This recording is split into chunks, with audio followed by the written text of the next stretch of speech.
داستان ایمان فروشوں کی جلد اول قسط 6 حصہ 3 عرارہ کا اغوا۔ آج امیر مصر کی گستاخی اور اس کے زیر اثر آپ کے دل کے دورے نے مجھے زبان کھولنے پر مجبور کر دیا۔ میں کب سے دیکھ رہا ہوں سلطان صلاح الدین ایوبی کئی بار آپ کے حضور گستاخی کر چکا۔ میرا فرض ہے آپ کو خطروں سے آگاہ کروں اور بچاؤں۔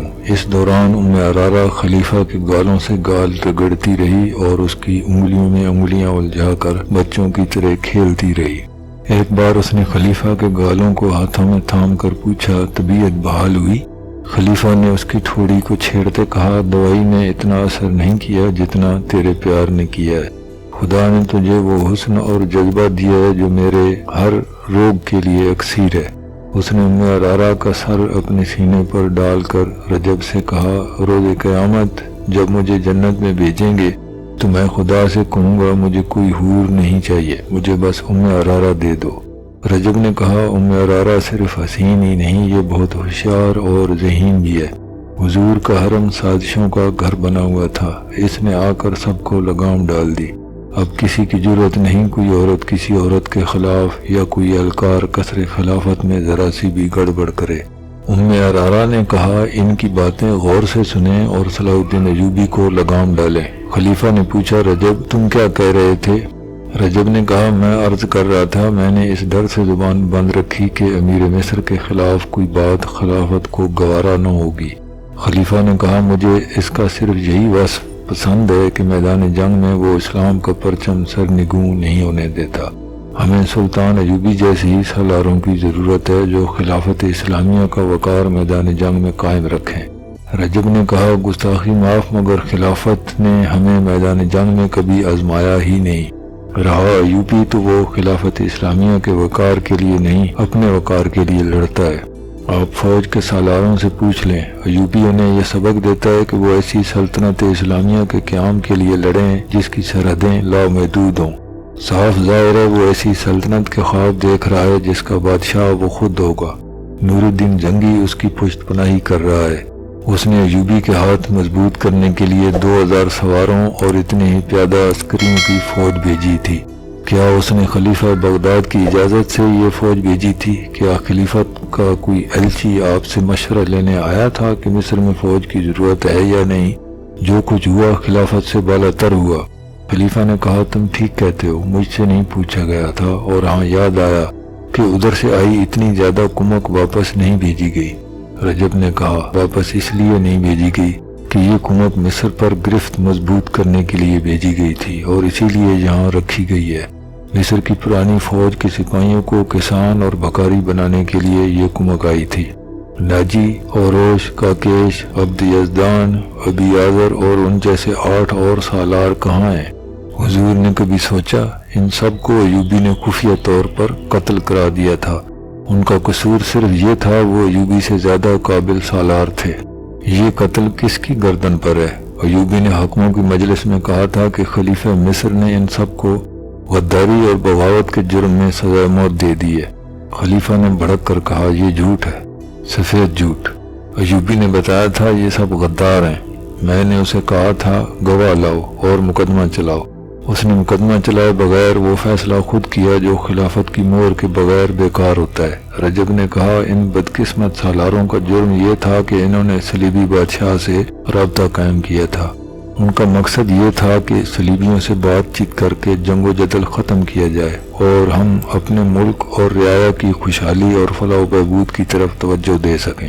آپ شاید تسلیم نہ کریں مگر یہ حقیقت ہے کہ صلیبی ہمیں اپنا دشمن نہیں سمجھتے۔ وہ ہمارے خلاف جنگی طاقت صرف اس لیے تیار رکھتے ہیں کہ نور الدین جنگی اور شیرکو جیسے مسلمانوں سے انہیں حملے کا خطرہ رہتا ہے۔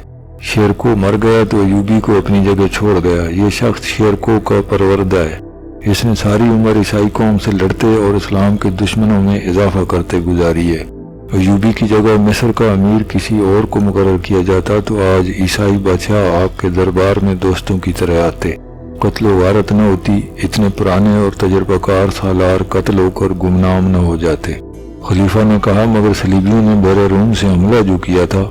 رجب نے کہا، ایوبی نے ایسے حالات پیدا کیے تھے کہ صلیبی اپنے دفاع کے لیے حملے میں پہل کرنے پر مجبور ہو گئے۔ ایوبی کو معلوم تھا کہ حملہ آ رہا ہے، کیونکہ حالات اسی نے پیدا کیے تھے، اس لیے اس نے حملہ روکنے کا انتظام پہلے ہی کر رکھا تھا۔ یہ شخص فرشتہ تو نہیں تھا کہ غیب کا حال معلوم ہو۔ اس نے ایک ایسا ناٹک کھیلا جس میں ہزارہا بچے یتیم اور ہزارہا عورتیں بیوہ ہو گئیں۔ اس پر آپ نے اسے میری موجودگی میں خراج تحسین پیش کیا۔ پھر اس نے سوڈانی فوج کو، جو آپ کی وفادار تھی، جنگی مشق کے بہانے رات کو باہر نکالا اور اندھیرے میں اس پر اپنی نئی فوج سے حملہ کر دیا۔ مشہور یہ کیا کہ ناجی کی فوج نے بغاوت کر دی تھی، اس پر بھی آپ نے اسے خراج تحسین پیش کیا۔ آپ اتنے سادہ دل اور مخلص ہیں کہ آپ اس کی چالیں اور اس دھوکے کو سمجھ ہی نہیں سکے۔ اس دوران ام عرارہ، جو عرب کے حسن کا شاہکار تھی، خلیفہ اعلی حضرت کے ساتھ بڑی معصومیت سے ایسی فحش حرکات کرتی رہی کہ اعلی حضرت پر شراب کا نشہ دگنا ہو گیا۔ اس کی ذہنی کیفیت اس لڑکی کے قبضے میں تھی اور رجب کی باتیں اس کے دماغ میں اترتی جا رہی تھیں۔ اس کی زیادہ توجہ ام عرارہ پر مرکوز تھی، رجب کی باتیں تو وہ ذہنی طور پر سن رہا تھا۔ رجب نے اب ایوبی پر ایک انتہائی بیہودہ وار کیا۔ کہا اس نے ایک اور فریب کاری شروع کر رکھی ہے، کسی خوبصورت اور جوان لڑکی کو پکڑ کر اس کی آبرو ریزی کرتا ہے اور چند دن عیش کر کے اسے یہ کہہ کر مروا دیتا ہے کہ یہ جاسوس ہے۔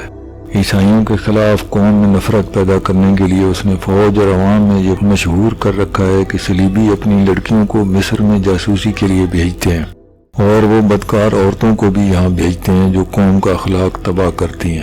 میں اسی ملک کا باشندہ ہوں، یہاں جتنے کعبہ خانے ہیں وہاں مصری اور سوڈانی عورتیں ہیں۔ اگر کوئی عیسائی عورت ہے تو وہ کسی کی جاسوس نہیں، یہ اس کا پیشہ ہے۔ ام عرارہ نے کہا مجھے حرم کی 3-4 لڑکیوں نے بتایا کہ سلطان ایوبی نے انہیں اپنے گھر بلایا اور خراب کیا۔ خلیفہ نے بھڑک کر کہا میرے حرم کی لڑکیاں، تم نے مجھے پہلے کیوں نہیں بتایا؟ ام عرارہ نے کہا اس لیے کہ آپ کی بیماری میں یہ خبر آپ کے لیے اچھی نہیں تھی۔ اب بھی یہ بات میرے منہ سے بے اختیار نکل گئی۔ میں نے ایسا انتظام کر دیا ہے کہ اب کوئی لڑکی کسی کے بلانے پر باہر نہیں جا سکتی۔ خلیفہ نے کہا میں اسے ابھی بلا کر درے لگواؤں گا، میں انتقام لوں گا۔ رجب نے کہا انتقام لینے کے طریقے اور بھی ہیں، اس وقت عوام صلاح الدین ایوبی کے ساتھ ہیں، یہ لوگ آپ کے خلاف ہو جائیں گے۔ خلیفہ نے کہا تو کیا میں اپنی یہ توہین برداشت کر لوں؟ رجب نے کہا نہیں، اگر آپ مجھے اجازت دیں اور میری مدد کریں تو میں صلاح الدین ایوبی کو اسی طرح غائب کر دوں گا جس طرح اس نے مصر کی پرانی فوج کے سالاروں کو گم کر دیا ہے۔ خلیفہ نے کہا تم یہ کام کس طرح کرو گے؟ رجب نے کہا شیشین یہ کام کر دکھائیں گے، مگر وہ رقم بہت زیادہ مانگتے ہیں۔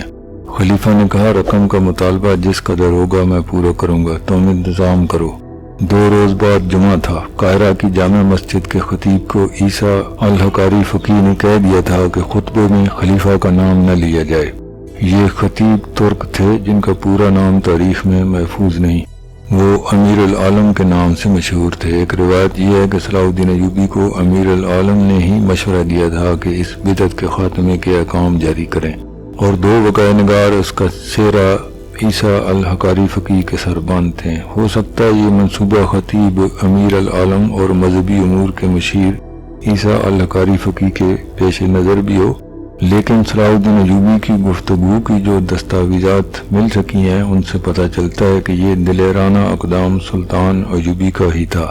خطیب امیر العالم نے خطبے میں خلیفہ کا نام نہ لیا۔ جامع مسجد میں صلاح الدین ایوبی درمیانی صفوں میں موجود تھا، علی اس سے تھوڑی دور کسی صف میں بیٹھا تھا۔ سلطان ایوبی کے متعدد دیگر مشیر اور معتمد بکھر کر عوام میں بیٹھے تھے تاکہ ان کا رد عمل بھانپ سکیں۔ علی بن سفیان کے مخبروں کی بہت بڑی تعداد مسجد میں موجود تھی۔ خلیفہ کا نام خطبے میں سے غائب کرنا ایک سنگین اقدام نہیں بلکہ خلافت کے احکام کے مطابق سنگین جرم تھا، اس کا ارتکاب کر دیا گیا تھا۔ سربراہوں میں سے اگر کوئی مسجد میں نہیں تھا تو وہ خلیفہ العاضد تھا۔ نماز کے بعد سلطان ایوبی اٹھا، خطیب کے پاس گیا، ان سے مصافحہ کیا اور کہا اللہ آپ کا حامی و ناصر ہے۔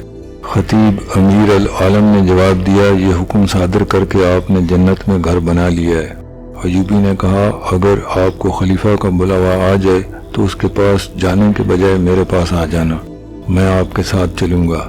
امیر العالم نے کہا اگر آپ گستاخی نہ سمجھیں تو عرض ہے کہ باطل اور شرک کے خلاف عمل اور حق گوئی اگر جرم ہے تو اس کی سزا میں اکیلا بھگتوں گا۔ خلیفہ نے بلایا تو اکیلا جاؤں گا، میں نے خلیفہ کے نام کو آپ کے حکم سے نہیں خدا کے حکم سے حذف کیا ہے۔